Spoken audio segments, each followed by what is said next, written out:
All right, a Fox News alert. South Korea firing back, testing bombs after North Korea blasts a ballistic missile over Japan.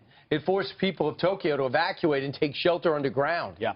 Joining us now to react, former Deputy Assistant to President Trump, Dr. Sebastian Gorka. Doctor, thanks for joining us this morning. So it was fire and fury. Rex Tillerson more recently thought maybe there have been some measured responses from North Korea. What do you make of this most recent test, and what should America's reaction be?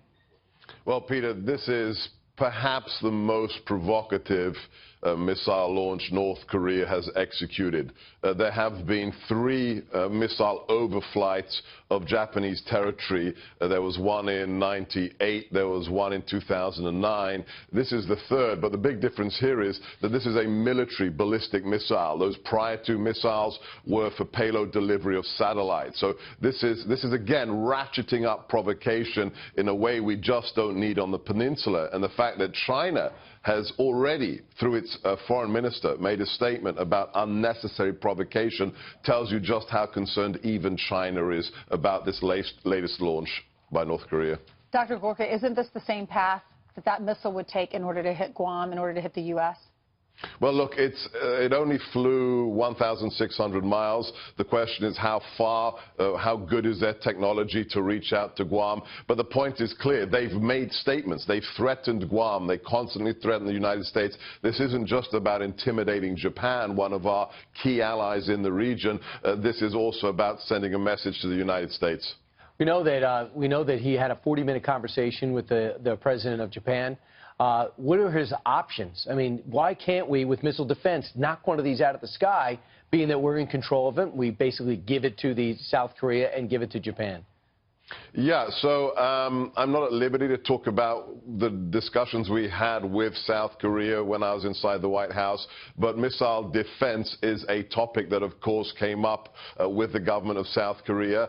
But there's many other options, Brian, as well, also in the more covert side of things. You've seen a lot of missile tests fail. Most tests actually fail.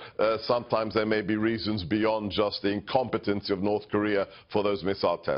Doctor, I mean, I mentioned it earlier on, though. The Secretary of State very recently said he's pleased to see the regime in Pyongyang has demonstrated some level of restraint. I think from those observing from the outside, it looks like this is a tit-for-tat that hasn't changed. Maybe their calculation, we thought they were walking back, but this is an extremely provocative act at a moment where tensions were ratcheted down. Now they look like they're coming back up. I mean, what really are our options? Is there a chance we would take a more dramatic step?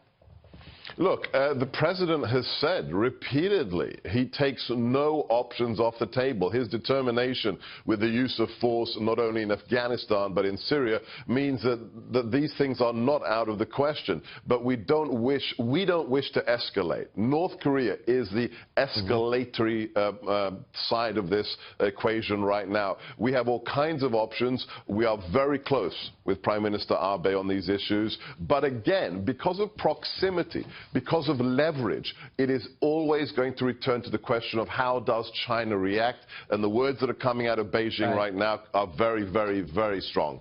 Dr. Gorka, as you know, you made news last week by resigning from the White House. They have a different take on how you left.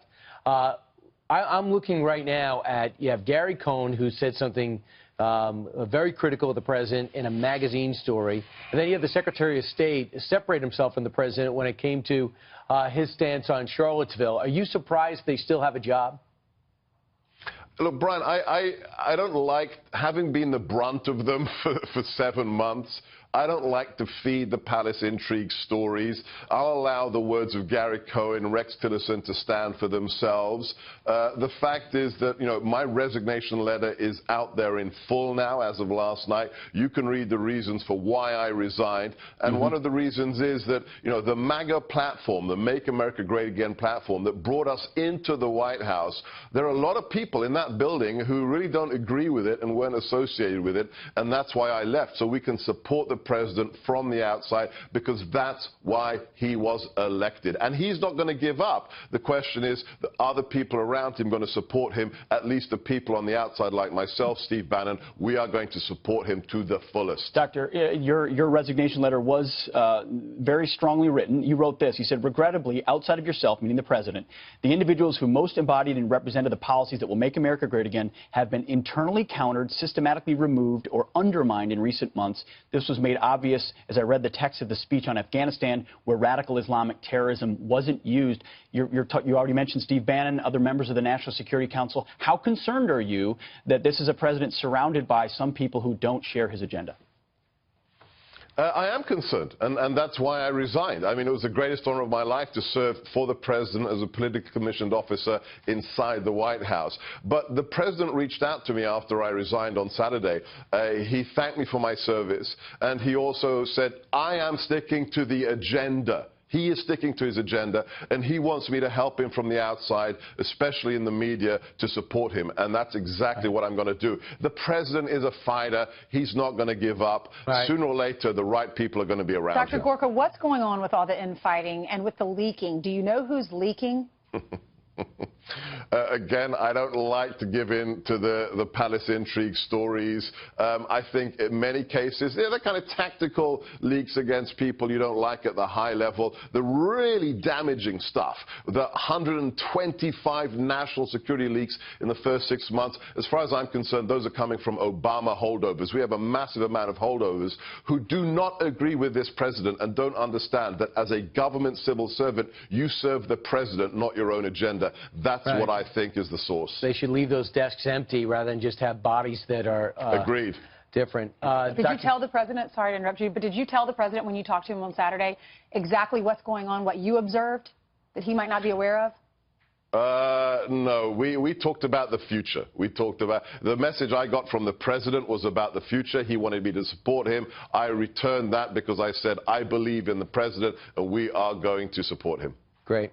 And hopefully get some nominees. There's 366 positions with no nominees. Yeah. That is just pure execution, let alone those being held up by Democrats. Especially, we're in a disaster. Look at Houston. We need people to be working with all of these federal agencies that help with that. So hopefully those nominees will be appointed soon. All right. Hope to see you in the lunchroom soon, Dr. Gorka.